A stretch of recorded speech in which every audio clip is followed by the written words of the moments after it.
जय माता दी दोस्तों, आप सभी का मेरे चैनल पर स्वागत है। कैसे आप सब? आई हो आप सब बहुत अच्छे हो। माता रानी की कृपा आप सब पर बनी रहे। नवरात्रि जैसे कि चल रही है, सब अपने माता रानी के सेवा में सब बिजी हैं।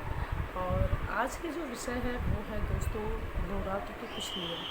जी हाँ, नवरात्र के क्या नियम होते हैं। नवरात्र तो व्रत हम सब रह लेते हैं, लेकिन व्रत के नियम क्या है, नवरात्र का एक्चुअल में नियम क्या होता है। व्रत तो सभी रह लेते हैं, ठीक है, जवारे बोल ले रहे हैं, कलश रख ले रहे हैं, माता रानी की स्थापना कर ले रहे हैं, परंतु व्रत का भी कुछ नियम है। हमें वो नियम पता होना चाहिए। हम व्रत तो रह रहे हैं, व्रत के क्या नियम होते हैं या नवरात्र में हमें कैसे क्या क्या करना चाहिए। सो आज का विषय यही सब पर है। और नवरात्रि में देखिए, हर एक चीज़ में सबसे पहले भाव होना बहुत ज़रूरी है। भाव सबसे ज़्यादा मायने रखता है। आपकी भावना क्या है? आपकी भावना बहुत अच्छी है, सब कुछ आपके है। यदि आप व्रत इसलिए रह रहे हैं, शौकिया तौर पे रह रहे हैं, तो प्लीज़ शौकिया तौर पे व्रत नहीं रहा जाता कभी भी। कोई भी पूजा पाठ अनुष्ठान या व्रत शौक के तौर पे नहीं करना चाहिए। अच्छा इन्होंने कर दिया तो कोई भी व्रत आप कर रहे हैं उसके बारे में आपको जानकारी बहुत होनी ज़रूरी है, बहुत ज़रूरी है। कई बार ऐसा होता है हम व्रत उठा लेते हैं, लेकिन फिर हमें चीज़ें बाद में पता चलती है, धीरे धीरे। मैंने भी जब व्रत उठाया था तो मुझे नवरात्रि के बारे में बहुत अच्छे से नहीं पता। देखिए, माता रानी के बारे में तो बहुत अच्छे से आपको कोई नहीं बता सकता। कोई अपने आप को कितना भी बड़ा ज्योतिषी पंडित कोई भी हो, बड़े बड़े लोग उनकी पूजा नहीं कर पाए। जब ब्रह्मा विष्णु महेश भगवान जी नहीं कर सकते, नारायण जी नहीं कर सकते, महादेव नहीं कर सकते, तो हम आपकी तो कहीं गिनती ही नहीं होती। चलिए आज का विषय हम आगे बढ़ाते हैं।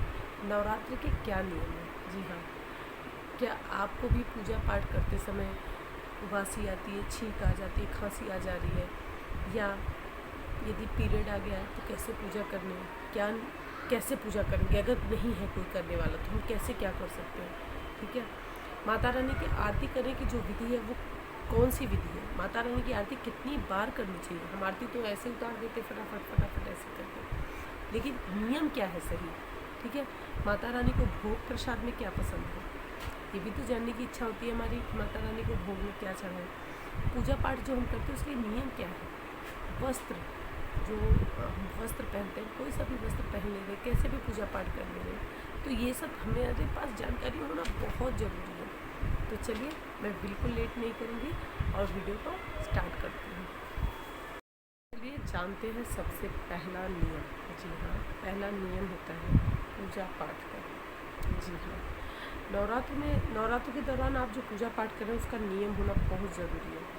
आपने माता रानी की स्थापना कर दी, आपने नवग्रह की स्थापना कर दी, कलश की स्थापना कर दी, सभी 5 देव की स्थापना होती है, आपने वो स्थापना कर दी। स्थापना उनका स्नान ध्यान जो होता है, स्नान कराना, वस्त्र चढ़ाना, धूप दीप दिखाना, नैवेद्य चढ़ाना, उन्हें आरती पूजा करना, इसका नियम होना बहुत ज़रूरी है। अगर आपने स्थापना की है तो आपको सुबह शाम भगवान की पूजा जरूर करनी है।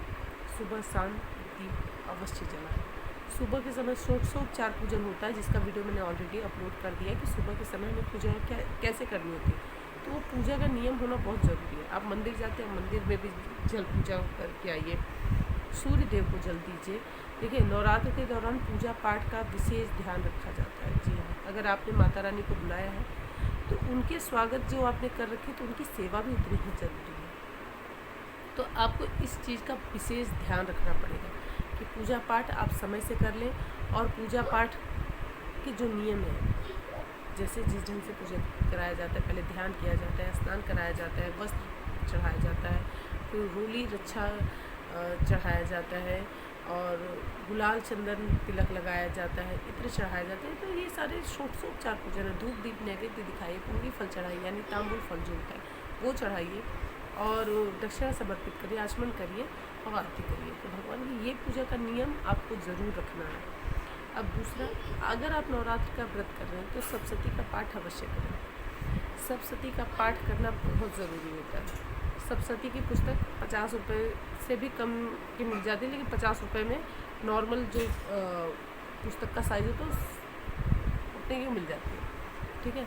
सप्तशती का पाठ अवश्य करें। नहीं सब कुछ कर सकते तो उसमें माता रानी के 108 नाम हैं, 32 नाम हैं, दुर्गा दुर्गा शमनी दुर्पद निवारणी दुर्मच्छेदनी और सती साध्वी भोगीता भवानी भोमोशनी, ये 108 नाम, और दुर्गा दुर्गा शमनी ये 32 नाम है, माला है, 32 नाम की माला है माता रानी की। इसका आप जाप कर सकते हैं। आप दुर्गा मैया के कोई सी भी नमाड़ मंत्र का जाप कर सकते हैं।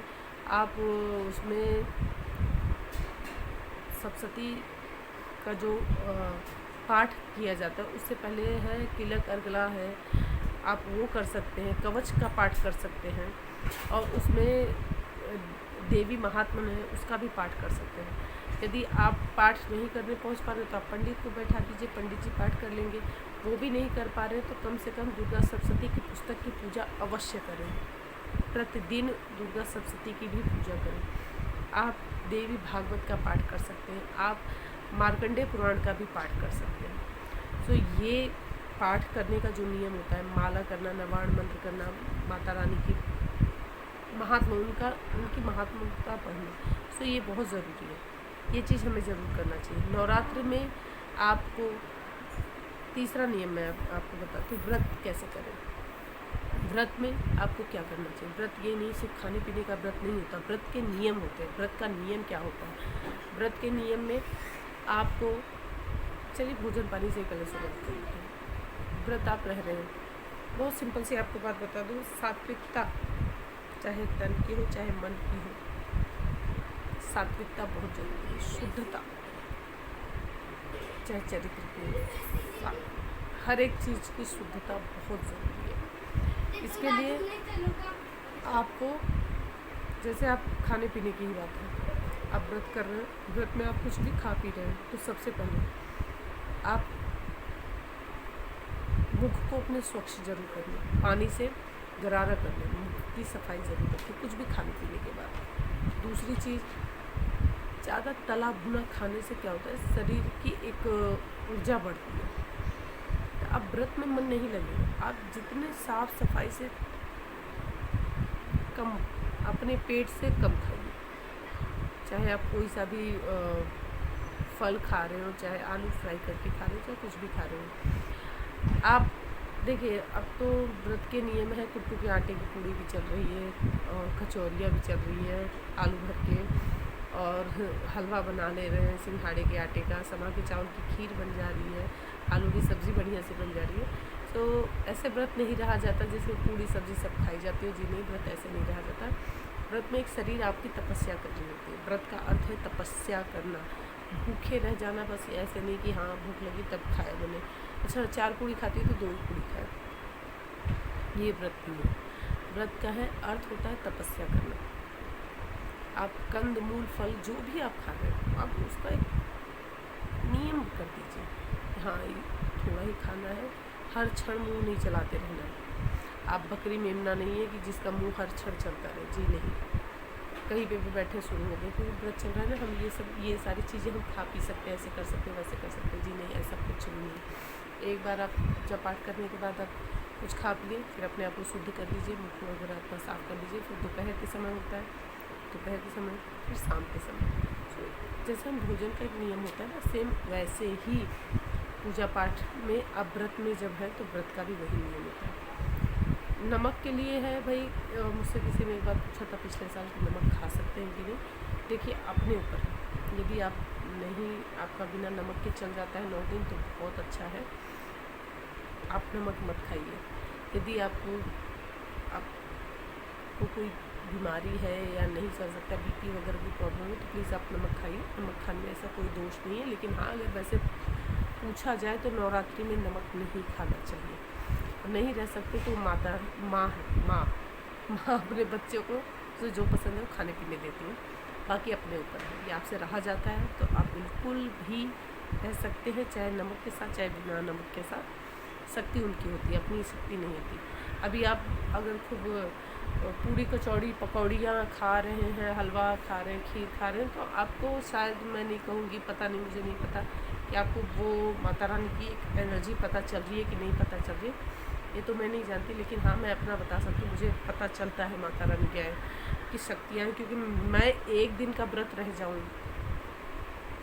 जैसे नॉर्मली गुरुवार का व्रत है, अगले दिन ना मेरे मुझे ऐसा लगता है बस बीपी लो हो गई है, मेरे हाथ पैर कांपने लगते हैं अगर थोड़ा सा भी लेट हो जाए खाना पीना पूजा पाठ करके भोजन करने में, तो घबराहट होने लगती है जैसे ऐसा लगेगा कि बस शरीर में जान नहीं रह गई। लेकिन इन 9 दिन के दौरान मैं नमक नहीं खाती, मुझे 10 साल हो गए नवरात्रि रहते हुए, लेकिन मुझे पता नहीं चलने देती वो बिल्कुल भी। हाँ, चेहरा आप ये कह सकते हैं चेहरा मेरा थोड़ा सा डल हो गया है, क्योंकि देखिए अन्न की एक ताकत अलग होती है, तब एक व्रत का एक अलग नियम होता है, लेकिन नहीं पता चलता मुझे।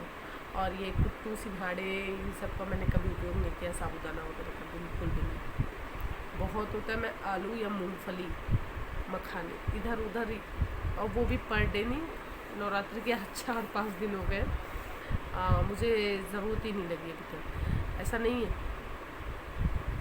इतने काम में बिज़ी हूँ, पूजा पाठ इन सब में मैं अपने लिए बनाने नहीं पहुँच पा रही हूँ।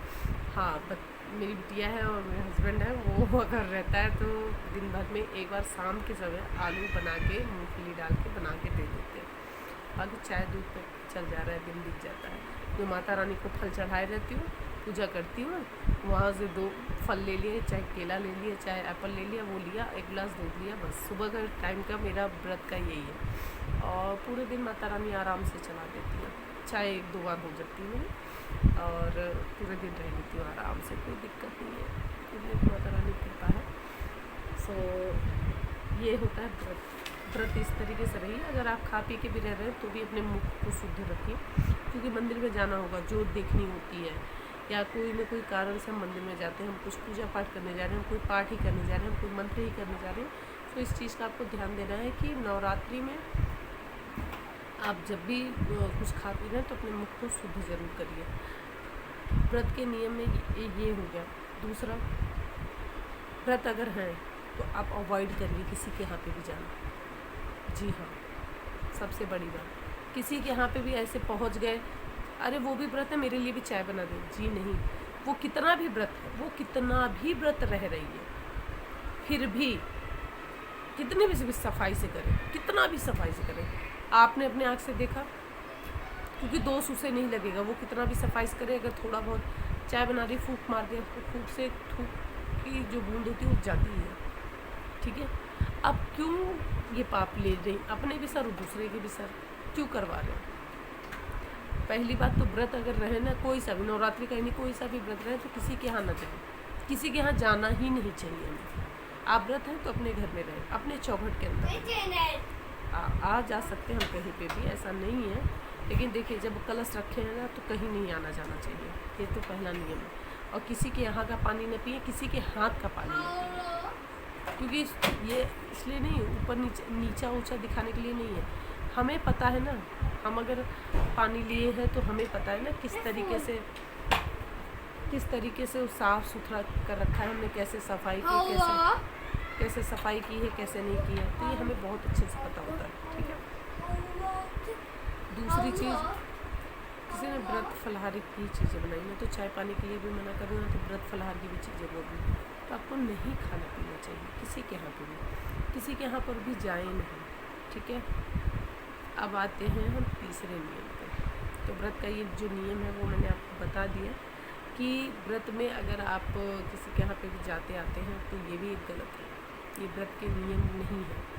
दूसरा, किसी की चुगली शिकायत न करें, व्रत में कम से कम बात करने की कोशिश करें। जिनको आपने अपने घर में बुलाया है आप उनसे बातचीत करिए, उन्हीं में ध्यान लगाइए, लोगों से कम बात करिए, ठीक है। आते हैं अब अगले नियम पे।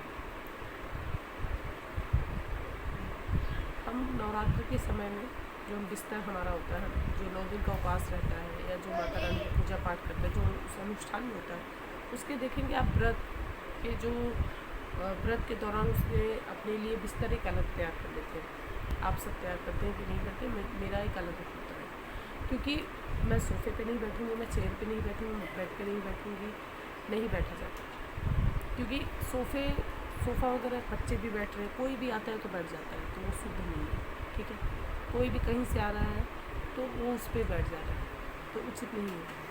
और चेयर वगैरह पे, चलो चेयर तो हम साफ़ सुथरी कर देते, प्लास्टिक की है या वैसे लकड़ी की है, तो हम उसे अच्छे से पोंछ लेते हैं, क्योंकि माता का स्थान, मुझे ये पता है मेरे मंदिर में मैंने अपनी माता रानी को जहाँ बैठा रखा, चेयर उससे ऊँची है, तो माँ से ऊंचा स्थान हम नहीं ले सकते। सोने के लिए भी बेड पे नहीं सो सकते, तखत पे सो जाइए। तखत अगर कम ऊंचा है और आपकी देवी का स्थान उससे ऊंचा है तो आप तखत पे सो सकते हो। भाई मेरे पास तखत ऐसे है नहीं, तो मैं फर्श पे ही अपने लिए बिस्तर अलग कर रखा है, धो के साफ़ सुथरा करके रख रखा है। 9 दिन तक मैं उसे ही बिछाती हूँ, वही सोती हूँ। माता रानी का रूम मेरा छोटा है, बड़ा नहीं है, तो वहाँ पे नहीं सो पाती। इसके जस्ट बगल वाला जो बच्चों का रूम है, मैं वहाँ नीचे बिछा के 9 दिन मेरा वही शयन का स्थान होता है। क्योंकि रात में उठ के 1-2 बार मैं जोत देख लेती हूँ अगर आँख खुल जाती है तो।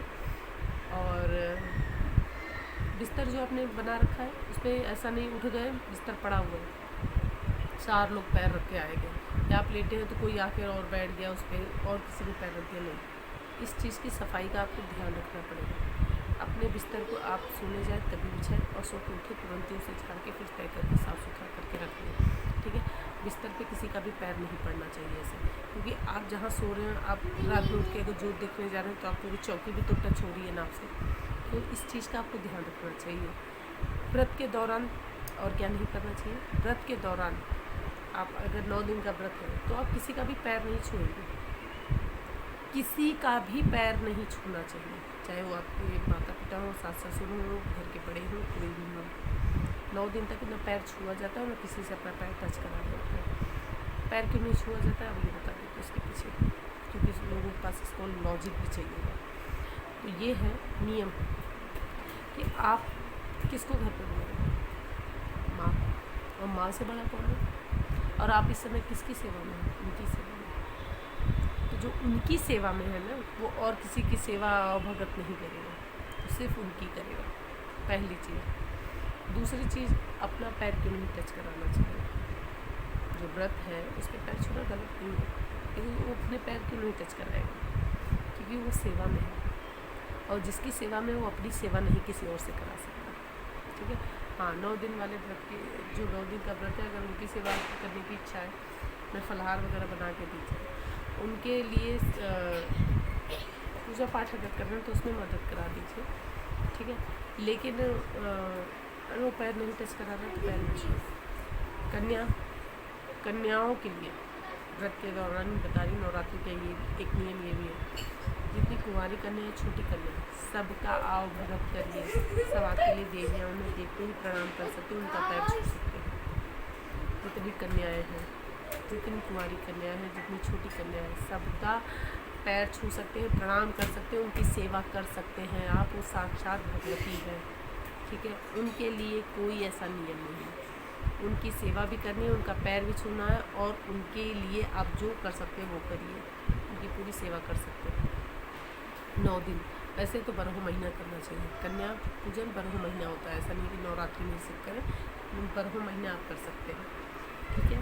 कन्याओं का सम्मान करना बहुत ज़रूरी है, कन्या का सम्मान करें, उनकी सेवा करें, उनका ध्यान रखें, उन्हें भोजन कराएं, उन्हें फल फ्रूट जो भी आप दे रखें, ठीक है। उनकी सेवा कर सकते हैं, उनका पैर छू सकते हैं, ठीक है।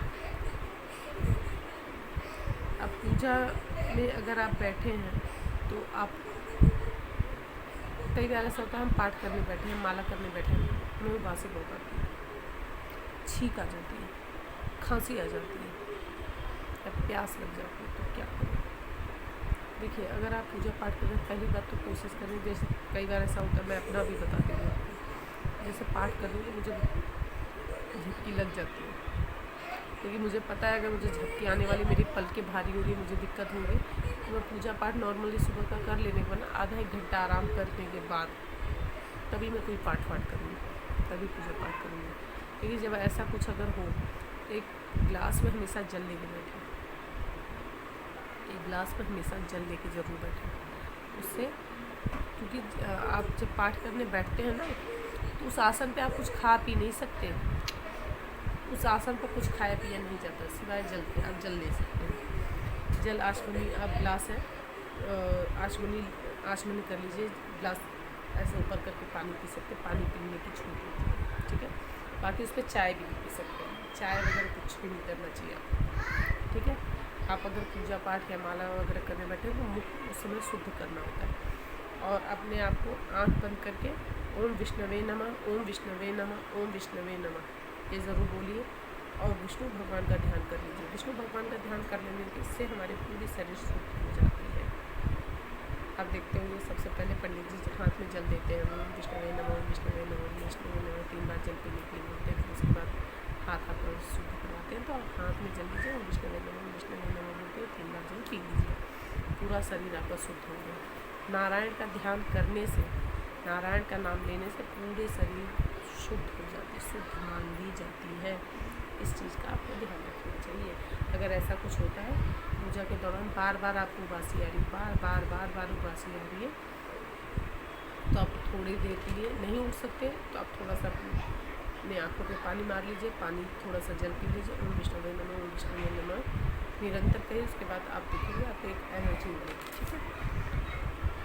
नवरात्र में हमें किन वस्त्र, कैसे वस्त्र पहनने चाहिए, कैसे वस्त्र, कौन से रंग के वस्त्र पहनने चाहिए। देखिए कैसे वस्त्र में तो अभी बहुत सारे आजकल नियम हो जाते हैं कि कपड़े के लिए लेके बहुत सारे कमेंट होने लगते हैं कि कपड़े ऐसे कपड़े वैसे। इस पर फिर कभी वीडियो बनेगी, इसके मैं पक्ष में हूँ कि नहीं, ये मैं फिर कभी आपको बताऊँगी। लेकिन नवरात्र के दौरान ये कोशिश करें साड़ी पहने, सूट पहने। ठीक है, साड़ी सूट का उपयोग करें। जीन्स और टी शर्ट पहन के पूजा न करें, लोअर टी शर्ट में पूजा न करें। एक होता है ना, कपड़े भी सही होने चाहिए। ऐसा नहीं है जीन्स टी शर्ट खराब है, इस पर तो आजकल गोल्ड भर दो तो बहुत दिक्कत हो जाती है। लेकिन वस्त्र भी मर्यादित होने चाहिए। ठीक है, आप पूजा पाठ करें। आप जिनकी पूजा कर रहे हैं ना वो भी आपको सूट वूट में नहीं दिखा, साड़ी नहीं रहती, चुन्नी नहीं रहती है। तो जिनकी पूजा कर रहे हो ज़रा उन्हीं को देखो। इस पर मैं बहुत ज़्यादा चर्चा नहीं करूँगी। आप साड़ी पहन के पूजा कर सकते हैं, सूट भी पहन के पूजा कर सकते हैं, लेकिन मर्यादित वस्त्र पहन के पूजा करें।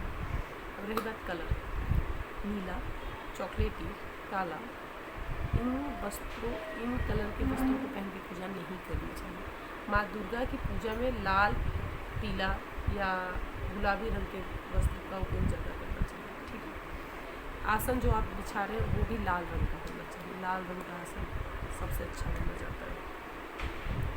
ठीक है। अब मैं आपको बताती हूँ माँ दुर्गा की हम आरती जब करते हैं, हमें आरती कितनी बार करनी चाहिए। जी हाँ, तो आरती ऐसे राउंड में, बहुत जन को आपने देखा होगा जैसे गोल गोल घुमाते रहते हैं। आरती को उतारते समय हमेशा ओम बनाइए। ओम जैसे होता है ना, ओम बनाना चाहिए। आरती का नियम यही है कि ओम बनाइए, हवा में जैसे ओम बनाना चाहिए, राउंड में नहीं। माँ दुर्गा की आरती जो है 14 बार करनी चाहिए। यहाँ 14 बार माता रानी की आरती होती है, जिसमें से 4 बार माँ के चरणों की आरती करना है आपको। उसके बाद 2 बार नाभि पे, 1 बार माता रानी के मुख पर और 7 बार उनके पूरे शरीर की, माता रानी के पूरे शरीर की आरती उतारनी चाहिए। 7 बार, फिर से बता दे रही हूँ। 4 बार माता रानी के पैरों पे आरती करनी है, यानी चरणों में। 2 बार माँ के नाभि की तरफ, बीच नाभि से पेट, 1 बार मुख पर और 7 बार माता के पूरे शरीर की आरती करनी चाहिए। ठीक है, ये है आरती का सही विधान, सही नियम। पूजा पाठ के जो मैंने नियम है उसी में से एक नियम है। बातें हैं, एक बहुत सारे लोगों का पिछली बार में ये कमेंट आया था कि पीरियड के दौरान हम क्या करें, पीरियड में होने से क्या करेंगे। देखिए भाई, पीरियड के दौरान तो घर में किसी न किसी को कोई चीज़ करनी ही पड़ेगी। ठीक है, अगर आपने रख दिया है कलश तो वहाँ पर फिर आप अपने हस्बैंड से पूजा करा लीजिए, बच्चों से करा लीजिए। आप बोलेंगे मेरे हस्बैंड पूजा नहीं करते, भाई 9 दिन माँ आई हैं, उनसे बढ़कर तो कुछ है नहीं। ठीक है, आपके हस्बैंड पूजा क्यों नहीं कर सकते। मत एकदम विधिवत करें, फिर भी थोड़ा सा एक पुष्प लेके जल छिड़क के, एक पुष्प में आप हल्दी कुमकुम लगा के रख दीजिए, दिया जला दीजिए, भोग लगा दीजिए, बस आप इतना भी कर देंगे बहुत। ठीक है, इसमें बहुत समय नहीं लगने वाला। ठीक है, अखंड ज्योत है, अखंड ज्योत देखने के लिए अगर आपने देखी अखंड ज्योत थोड़ा सा अलग रखा है, टच नहीं हुआ, तो आप बाल धो लीजिए, बाल धोकर आप अखंड ज्योत देख सकते हैं। और नहीं तो अखंड ज्योत भी घर में अगर कोई है तो वही दिखे। नवरात्रि के पहले दिन मैं स्थापना नहीं कर सकती थी, हम लेडीज़ की प्रॉब्लम होती है। ठीक है, नहीं कर सकती थी, लेकिन दूर से मैंने सब कुछ बता दिया था, तो मेरे पति ने भी और मेरे बिटिया ने भी कलश रख दिया था। उनको पता होता है कि हाँ उनको भी ऑफिस जाने में लेट होता है, उनको भी फैक्ट्री जाना होता है, कहीं ना कहीं मीटिंग होती है, ये होता है, लेकिन मैं बोल देती हूँ, पहले बोल देती हूँ नहीं भाई करना पड़ेगा आपको। तो ये चीज़ है। और बिटिया मेरी इतनी बड़ी हो गई है कि वो संभाल लेती है, ठीक है। छोटी बिटिया भी है मेरी पीको, मैं उसको भी बता रखा है। हाँ अखंड जो तो ठीक नहीं कर सकती, लेकिन बाकी पूरा पूजा वो प्रॉपर तरीके से कर सकती है। मैं वीडियो जो डाले रहती हूँ वो देख के मेरे बच्चे करते हैं। मैं माता रानी को इस बार मैंने नहीं तैयार किया, मेरी बिटिया ने तैयार किया, बड़ी वाली बिटिया ने मेरी तैयार किया, वीडियो लगा के रखी थी, हाँ मम्मी ऐसे तैयार करते हैं। देखिए आप जब भी कोई पूजा पाठ करें ना अपने बच्चों को ज़रूर बताएं, ठीक है। अदिति मेरी बड़ी है लेकिन पीकू मेरी छोटी सी है, तो पीकू भी कर देती है। एक बार तो ऐसा हुआ था, मतलब भी उनको सुबह सुबह कहीं निकलना पड़ गया था 4-5 बजे, और मैं और अदिति दोनों जन नहीं पूजा कर सकते थे, लेकिन मेरी छोटी बिटिया ने किया। वैसे तो माता रानी ऐसा करती थी कि एक ही दिन का होता है, बचा ले जाती हैं, लेकिन अगर ऐसा कुछ हो तो घर में आप किसी से पूजा करवाइए। 5वें दिन या 7वें दिन अगर आपको नहीं दिक्कत होती तो 5वें दिन से आप पूजा कर सकते हैं, नहीं तो 7वें दिन से आप पूजा करिए। देवी की पूजा है तो आप कर सकते हैं, ठीक है। देखिए इस दौरान तो कामाख्या में माँ के मंदिर का पट भी बंद हो जाता है, तो ये प्राकृतिक चीज़ें हैं, तो इसमें हमारा आपका कोई जोर नहीं है। हाँ खरजोत आपको ठीक करनी है तो आप कर सकते हैं, अगर वो चौकी पर टच नहीं है हर एक चीज़ को लेकर, क्योंकि वहाँ में सिर्फ देवी घर को नहीं सभी देवी देवताओं का आवाहन किया हुआ है इस कलश में, तो इसलिए घर में किसी न किसी से आप करवा दीजिए। ये पूजा पाठ नहीं करवा सकते, कोई घर में नहीं करता तो पंडित जी को रख लीजिए, पंडित कर देंगे, पंडित जी को आप बुला सकते हैं, पंडित जी से पूजा पाठ आप करवा सकते हैं, एक ऑप्शन आपके पास ये भी है। तो ये नवरात्रि के कुछ नियम थे, कुछ व्रत के नियम जो थे वो आपके साथ मैंने शेयर किया। आशा करती हूँ कि ये सारी चीज़ें आपको ज़रूर पसंद आई होंगी, और आपका कोई भी कमेंट हो, कोई भी अगर सवाल आपका होता है तो प्लीज़ कमेंट ज़रूर करिएगा, कोई सा भी आपका सवाल हो, या इस कुछ चीज़ें जो मैं भूल गई हूँ बताने। देखिए कमेंट का अर्थ ये होता है आप कुछ पूछे हो नहीं, आप मुझे कुछ चीज़ें बताइए भी कि हाँ ये चीज़ रह गई थी दीदी, आपने ये चीज़ें नहीं बताई है। और मुझे बहुत अच्छा लगता है कि आप लोग कमेंट करते हैं, जय माता दी बोलते हैं, मुझे बहुत अच्छा लगता है। और आप जिसने भी हमेशा कमेंट किया है जय माता दी, जय माँ विंध्यवासिनी, उन सब मेरे यूट्यूब के परिवार को जय माता दी बोलती हूँ। और आशा करती हूँ कि आज का ये विषय आपको ज़रूर पसंद आया हो, वीडियो पसंद आई हो लाइक करिए, शेयर करिए, चैनल पे नए हो सब्सक्राइब ज़रूर करिएगा, बेल आइकन प्रेस करिएगा, दोस्तों के साथ शेयर करना बिल्कुल न भूलें। मैं मिलूँगी आपसे नेक्स्ट वीडियो में, तब तक के लिए जय माता दी।